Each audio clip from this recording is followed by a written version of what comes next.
انسان کو جو مشکلات آتی ہیں نا، اگر کسی شخص کو پتہ چل جائے نا کہ یہ سامنے والا پل میں نے گزرنا ہے تو اس پار میری اپنی جائیداد شروع ہو جائے گی، تو وہ پل گزرنا اس کے لیے مشکل نہیں رہتا۔ اگر کسی کو پتہ چل جائے کہ بس یہ 2 سڑکیں ہیں میں نے عبور کرنی ہے، پھر میرے لیے سفر آسان ہو جائے گا، تو وہ جھٹ پٹ گزر جاتا ہے، نہ دھوپ دیکھتا ہے، نہ تھکاوٹ دیکھتا ہے، نہ رش دیکھتا ہے، نہ گاڑیوں کی ریل پیل دیکھتا ہے، گزر جاتا ہے۔ اللہ کریم نے فرمایا بندہ مومن جان لے، اگر میں تجھے ایک مشکل دوں گا تو میں تجھے کتنی آسانیاں، چلے سارے بول دیں کتنی جی، کتنی اللہ تعالیٰ آسانیاں دے گا؟ 2 آسانیاں۔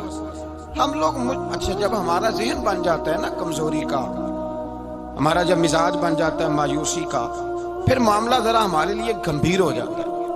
اگر ہم یہ ذہن بنائے نا کہ مشکل میرے اللہ کی طرف سے آئی ہے تو وہ مجھے آسانی بھی ضرور عطا کرے گا، تو پھر اللہ ضرور ہی آسانیاں عطا فرماتا ہے۔ اور جو مشکلات زندگی میں آتی ہیں نا، حضرت مولا علی شیر خدا رضی اللہ تعالیٰ عنہ کا بڑا خوبصورت فرمان ہے۔ حضرت علی فرماتے ہیں جب تجھے مشکل آتی ہے تو وہ تجھے رب کا پتہ بتانے آتی ہے، وہ تجھے اللہ کا پتہ بتاتی ہے، اس لیے کہ جب تو سارے اسباب کر لیتا ہے، جو ضرورت ہوتی ہے پوری کرتا ہے، تندرست ہو کے وہ کام کرتا ہے، پھر بھی کام نہیں ہوتا، تو اس کا مطلب ہے کرنے والا تو نہیں، کرنے والا کوئی اور ہے جو کام کرنے والا۔ تو بھائی مشکلات کے بعد جو اللہ آسانی دیتا ہے، حضرت ابراہیم کو آگ میں بھی پھینکا گیا، حضرت ابراہیم علیہ السلام کو ستایا بھی گیا، نکالا بھی گیا، لیکن جب ان مشکلات سے گزرے تو میرا رب فرماتا ہے وَإِذِ ابْتَلَىٰ إِبْرَاهِيمَ رَبُّهُ بِكَلِمَاتٍ فَأَتَمَّهُنَّ قَالَ إِنِّي جَاعِلُكَ لِلنَّاسِ إِمَامًا۔ کہا جب ابراہیم پورے اترے تو پھر ہم نے انہیں امام بنا دیا۔ یا اللہ کس طرح کی امامت دی؟ فرمایا میں نے اتنی اعلیٰ شان عطا کی ہے کہ اپنے لاڈلے رسول کو جناب ابراہیم کی نسل میں پیدا فرما دیا ہے، میں نے مصطفیٰ کو ان کی نسل میں پیدا کر دیا، قیامت تک کے لیے ان کا وقار بڑھا دیا۔ اللہم صلی علی محمد وعلی آل محمد کما صلیت علی ابراہیم وعلی آل ابراہیم، ان کی عظمت بڑھا دی، اس لیے کہ جب وہ آزمائش سے گزر کر کے آئے پھر جو آسانی دی۔ میرے نبی پاک صلی اللہ علیہ وسلم نے دین ابراہیمی کی بہت ساری چیزوں کو رکھا، کہا میں ملت ابراہیمی پہ ہوں۔ جب کوئی مشکلات کو عبور کر کے آتا ہے، جب کوئی تکلیفیں سہ کر کے آتا ہے، اس کے لیے جو اجر ہوتا ہے، اس کے لیے جو پھر اللہ کتنی ذرا بڑی توجہ کیجئے گا۔ لوگ سمجھتے ہیں فلاں آدمی مشکل میں ہے تو شاید مشکل میں ہی رہے گا، فلاں آزمائش میں ہے تو شاید میرا اللہ فرماتا ہے ایک مشکل دے کے میں 2 آسانیاں بھی دوں گا۔ تم مشکل دیکھ رہے ہو، مشکل نہ دیکھو، وہ جو اس کو بعد میں آسانی آنے والی ہے، اور ڈبل جو میں اس پر نعمت کرنے والا ہوں اس کو دیکھو۔ حضرت یوسف کو بھائیوں نے کنویں میں ڈال دیا تھا، اور جب کنویں سے نکلے تو مصر کے بازاروں میں بکے، اور پھر زلیخا نے الزام لگایا تو حالات بگڑ گئے، حضرت یوسف کو جیل جانا پڑا۔ کتنی کٹھن زندگی تھی، لیکن میرے مالک کو کچھ اور ہی منظور تھا۔ کنویں میں گرنے والے، بازار میں بکنے والے، جیل میں جانے والے، الزام لینے والے جناب یوسف کو رب کریم نے اسی مصر کا بادشاہ بنا دیا، اللہ پاک نے اسی مصر کا حکمران بنا دیا۔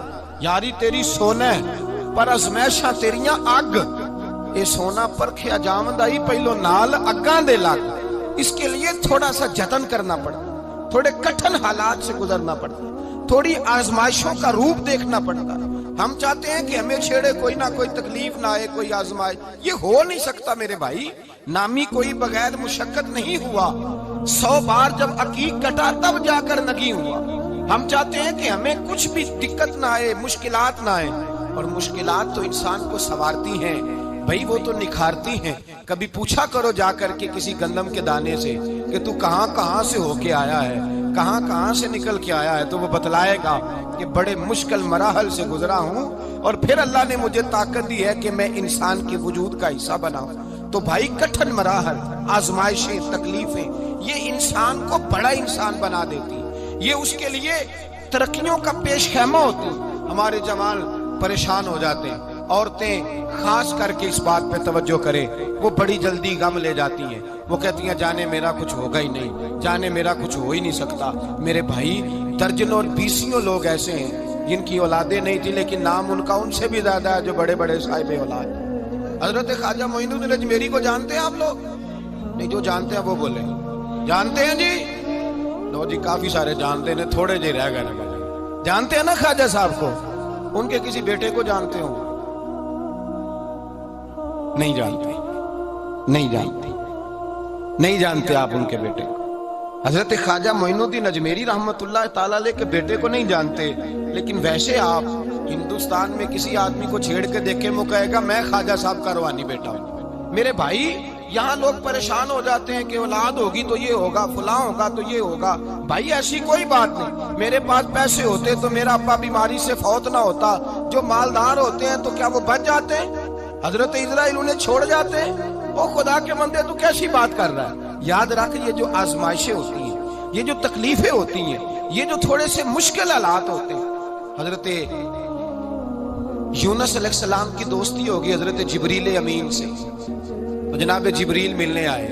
حضرت یونس علیہ السلام فرمانے لگے جبریل میرا دل کرتا ہے مجھے اس بندے کی ملاقات کرا جو اللہ کا سب سے زیادہ عبادت گزار بندہ ہے۔ حضرت جبریل امین لے گئے دور دور فلسطین کے علاقے میں، اور لے جا کر ایک بندے سے ملاقات کرائی جس کی دونوں آنکھیں بھی کوئی نہیں تھی، دونوں بازو بھی کوئی نہیں، دونوں پیر بھی کوئی نہیں، اور اس بندے کی زبان پر لفظ بڑا کیا جاری تھے، یا اللہ تیرا شکر ہے، یا اللہ تیرا، بول کے کہیے یا اللہ تیرا، اے اللہ تیرا شکر ہے۔ شکر شکر کر رہا تھا۔ حضرت جناب سیدنا یونس علیہ السلام کہنے لگے میں نے تجھے عبادت گزار کو ملانے کو کہا تھا، تو کہاں لے آیا؟ حضرت جبریل کہنے لگے یا یونس، یہ ہر چیز جانے کے باوجود اپنے رب کی رضا پہ راضی ہے۔ اس وقت دنیا میں نبیوں کے بعد جس سے اللہ سب سے زیادہ پیار کر رہا ہے وہ یہی بندہ ہے، یہ اپنے رب کی رضا پہ راضی ہے۔ مانا کہ جب اس حال میں راضی ہے تو بس ٹھیک ہو گیا، ٹھیک ہو گیا، بس اچھا ہے نہ فراق اچھا ہے، بس جس حال میں محبوب رکھے وہی حال اچھا ہے، بس جس حال میں انہوں نے رکھا بات ٹھیک ہو گئی۔ اس میں اب انسان شکوا کرتے پھرے کہ یہ کس طرح ہے وہ کس طرح، اپنے آپ کو مطمئن رکھا ہے۔ میرے بھائی یاد رکھیں آزمائشیں تکلیفیں آپ کو بڑا کرنے کے لیے آتی ہیں۔ ہم آزمائش کو برا جانتے ہیں، دکھ کو برا جانتے ہیں۔ دکھ تو بڑے پیارے ہوتے ہیں، یہ رونے کا سلیقہ سکھاتے ہیں، یہ اللہ کو منانے کا طریقہ سکھاتے ہیں، یہ مسجد میں جانے کا۔ وہ جو سکھی بندہ ہے نا سکھی، مجھے ایک صاحب کہنے لگے دو قسم کے لوگ مدینے سے آتے، مدینہ شریف پوچھنے لگے، کہنے لگے حضرت جی دو قسم کے بندے ہیں، کچھ واپس جاتے ہوئے تڑپ رہے ہیں، کچھ تصویریں کھینچ رہے ہیں رخصتی کے وقت، فرق کیا ہے؟ تو میں نے کہا وہ جو تصویریں کھینچ رہا ہے وہ امیر آدمی ہے، اسے پتا ہے کہ میں پھر ٹکٹ لے لوں گا مہینے کے بعد پھر آ جاؤں گا، اور یہ مدینہ چھوڑتے ہوئے تڑپ رہا ہے یہ کوئی غریب ہے، یہ کہہ رہا ہے پتہ نہیں دوبارہ موقع ملے کہ نہ ملے، یہ دکھی ہے، یہ آزمائش میں دکھی۔ سکھی بندہ تو مکے جا کے نہیں روتا، وہاں بھی کھڑا ہے ڈٹ کے کھڑا، دکھی کوئی نہیں تو روئے کیسے؟ جب آپ کو اللہ مشکل دیتا ہے تو سمجھ لے رب آسانی دینا چاہ رہا ہے، جب تیز دھوپ آتی ہے تو سمجھ لے اللہ گرم ہوا گزار کے ٹھنڈی بارش برسانا چاہ رہا ہے، اور جب چاروں طرف سے گھٹن ہو، پنجابی میں کہتے ہیں گمہ لگ جائے، تو پھر سارے بول کے کہتے ہیں اب جو طوفان آئے گا وہ سخت ہی آئے گا، اس لیے کہ گھٹن جتنی زیادہ ہوتی ہے پھر فضل بھی اتنا۔ جن لوگوں نے تکلیفیں زیادہ سہی تھی رب نے عزتیں بھی زیادہ ہی عطا فرمائی، جن لوگوں نے تکلیفیں زیادہ سہی نا انہیں اللہ نے درجہ بھی۔ حضرت بلال حبشی نے بڑی تکلیف سہی، مارا کرتا تھا امیہ، بڑا مارتے تھے، اتنا مارتے تھے کہ موٹے، آپ نے کبھی دیکھے ہیں دیہاتوں میں موٹے موٹے پائے ہوتے تھے چار پائیوں کے، موٹے موٹے پان کی چار پائیاں اور بڑی چار پائیاں کافر بچھا کے بیٹھ جاتے ہیں، اور حضرت بلال حبشی کے پیر ان کے نیچے رکھ دیتے، ہاتھ ان کے نیچے رکھ دیتے، آگ لوہا گرم کر کے اس کے اوپر ننگے بدن لٹا دیتے۔ مکے نے بڑی آزمائشیں دیکھی، پھر اسی مکے نے مدینے نے عجیب رنگ دیکھا کہ میرے نبی معراج سے واپس آئے، اور حضور نے عظمت دی، فرمایا بلال یار تیرا بڑا مقام ہے، تو مدینے میں چل رہا تھا اور میں جنت میں تیرے قدموں کی آواز سن رہا تھا۔ عبداللہ مزنی حضور کے غلام تھے، قبیلہ مزن کے رہنے والے، والد فوت ہو گئے، چچا نے پالا تھا، اسلام قبول کر لیا، چچا اسلام کا بڑا دشمن ہے، حضور کا نام آئے تو جلال کرتا ہے، حسد اور بغض میں جل جاتا ہے، بڑی اسلام کے ساتھ دشمنی اور عناد رکھتا ہے۔ حضرت عبداللہ کہتے ہیں پہلے تو میں عشق رسالت کو دباتا رہا، پھر یہ چنگاری شعلہ بن گئی، پھر کہ یہ ہلکا سا جذبہ سمندر اور صحرا کا روپ دھار گیا، فرماتے ہیں ماں تھی اور میں تھا. میں گیا, جا کے چچا سے کہا میں نہیں رہ سکتا. کہاں جائے گا؟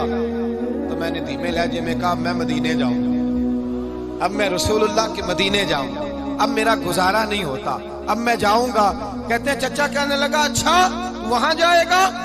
تجھے میں نے پالا, میں نے پوسا, وہ مکان میں نے تجھے بنا کے دیا, تیری جیب میں جو پیسے ہیں میرے دیے ہوئے ہیں. کہتے ہیں میں نے کہا چچا میں سارا کچھ سوچ کے آیا, مکان بھی تو رکھ لے, پیسے بھی رکھ لے. کہتے ہیں اس نے ہر چیز رکھوا لی. جب پلٹنے لگا تو چچا کہنے لگا جو کپڑے تو نے پہنے ہیں یہ بھی میں نے خرید کے دیے تھے. حضرت عبداللہ فرماتے ہیں میں نے وہ کپڑے بھی اتار کے دیے. برہنہ حالت میں ماں کے پاس گیا اور میں نے کہا اماں میں پہلے بھی تو ننگا پیدا ہوا تھا, تو نے ہی کپڑے پہنائے تھے, میرا پھر بدن ننگا ہو گیا ہے, کپڑے دے دے. کہتے ہیں 2 بیویوں والے کپڑے اماں نے دیے, ایک میں نے تامت باندھ لی, دوسرا اوڑھ لیا اور مدینے پہنچا. کہتے ہیں جب میں ٹھنڈی رات مدینے پہنچا تو کالے رنگ کے حبشی غلام حضرت بلال دودھ کا پیالہ لیے کھڑے تھے, ہاتھ میں کھجوریں تھی, کمبل تھا. کہنے لگے آجا آجا. مصطفیٰ نے فرمایا تھا قبیلہ مزن سے میرا غلام آ رہا ہے, میں ساری رات سے تیرا انتظار کر رہا ہوں. حضرت جناب سیدنا عبداللہ رضی اللہ تعالیٰ عنہ فرماتے ہیں میری مشکل آسان ہوئی. فرماتے ہیں مجھے مدینے میں اعزاز مل گیا, مجھے عزت مل گئی, ہر آدمی میری قدر کرنے لگا. گویا بزرگ کہتے ہیں کہ حضرت عبداللہ دعا کرنے لگے کہ اے اللہ تو نے مجھے بڑی شان دی ہے مصطفیٰ کی گود میں, اگر اسی رحمت کے چھاؤں میں پردہ کر جاؤں تو میری بات بن جائے گی. حضرت عبداللہ کا وصال بھی رسول اللہ کی گود میں ہی ہو گیا. گود میں نہ کوئی رشتہ دار, نہ کوئی تعلق دار, نہ کوئی ہمسایا اپنا, نہ کوئی چچا, نہ کوئی ماموں. شہر میں تنہا اسی کسے دے کچھ نہیں جے لگ دے, تے نہ کوئی ساڈا دردی. تنہائی. جنازہ اٹھا تو اٹھانے والے کون ہیں؟ ابو بکر صدیق, فاروق اعظم, عثمان غنی, مولا علی, حسنین کریمین جنازے میں شامل. میرے رسول پاک صلی اللہ علیہ وسلم نے جنازہ پڑھایا. دیکھو مشکل کاٹی تھی تو آسانی کا رنگ دیکھو, آسانی کا انداز دیکھو. حضرت سیدنا ابو دردہ رضی اللہ تعالیٰ عنہ ارشاد فرماتے ہیں مدینے میں رواج تھا کہ جب قبر میں اتارنے لگتے تھے تو قریبی رشتہ دار اتارا کرتے تھے, پر عبداللہ کا تو رشتہ دار ہی کوئی نہیں تھا مدینے میں, کون اتارے؟ فرمایا جب قبر میں اترنے لگے تو حضرت ابو بکر صدیق اور حضرت عمر فاروق اتر گئے کہ ہم قبر میں اتارتے ہیں. رسول اللہ نے فرمایا تم باہر نکلو, تم کیوں قبر میں گئے ہو, باہر آؤ. کہتے ہیں ہم باہر آئے تو اللہ کے رسول اندر گئے. فرمایا کون کہتا ہے اس کا کوئی نہیں, میں جو موجود ہوں. کون کہتا ہے کوئی نہیں؟ فرمایا رکھو میرے ہاتھوں پہ. کہتے ہیں حضور کے دست مبارک پہ رکھا اور باہر کھڑے ہم رشک کرنے لگے کہ واہ اللہ تیرا آسانی دینے کا رنگ. آسانی اس نے مشکل برداشت کی تو رب نے مصطفیٰ کے قدموں میں آسانیاں عطا فرمائی. پسے اور حضور نے قبر میں رکھا, نبی پاک نے. حضرت جناب سیدنا علی المرتضی شیر خدا کرم اللہ تعالی وجہ الکریم کی والدہ حضرت فاطمہ بنت اسد رضی اللہ تعالی, حضرت علی کی والدہ, بڑا پیار کیا میرے نبی پاک کے ساتھ. حضور ان کے گھر میں رہے, ان کے گھر میں پرورش پائی. حضرت علی کہتے ہیں میری اماں پہلے رسول اللہ کا خیال رکھتی, غربتوں کے زمانے میں نبی پاک کا ساتھ دیا. مکہ مخالفت کرتا تو جناب فاطمہ حضور کا خیال رکھتی. فاطمہ بنت اسد بڑا پیار کیا, بڑی محبت کی مولا علی کی والدہ نے, ہر دکھ ہر تکلیف کاٹی, لیکن رسول کائنات صلی اللہ تعالی علیہ وسلم کا ساتھ نہ چھوڑا. اور یہاں تک روایات میں ملتا ہے کہ جناب فاطمہ الزہرا جب بیعہ کے ان کے گھر گئیں تو باہر سے سودا لا کے دیتی. حضرت فاطمہ سے بڑا پیار کرتی, بڑی محبت, مشکلات میں ساتھ دیا. جب وصال ہوا تو فرماتے کوہرام مچ گیا مدینے میں. لوگ منتیں کرتے تھے کہ حضور کا ایک بال مل جائے تو قبر میں بخشش کا سامان ہو جائے گا. رسول پاک نے فرمایا جب جناب علی کی والدہ کو غسل دے لو تو کفن پہنانے سے پہلے میرے پاس آنا. کہتے ہیں جب غسل دے لیا تو عرض کی حضور غسل ہو رہا ہے, کفن کا کیا کرنا ہے؟ حضور اندر گئے, قمیض بدلی اور جو کرتا پہنا ہوا تھا اتار کے دیا. فرمایا وہ علی کی ماں نہیں میری ماں ہے, اس نے میرے لیے بڑی تکلیفیں سہی ہیں, بڑی مشکل دیکھی ہے. فرمایا اس طرح کرو میرے کرتے میں اسے کفن دو. حضور نے جنازہ پڑھایا, اپنے کرتا لباس مبارک میں کفن دلایا. پھر جب وہ دفن ہوئی تو حضور قبر پہ کھڑے ہوئے, کھڑے ہو کے فرمایا اے اللہ اپنے سارے نبیوں کے وسیلے سے اور میرے وسیلے سے میری اماں کی بخشش فرما دے.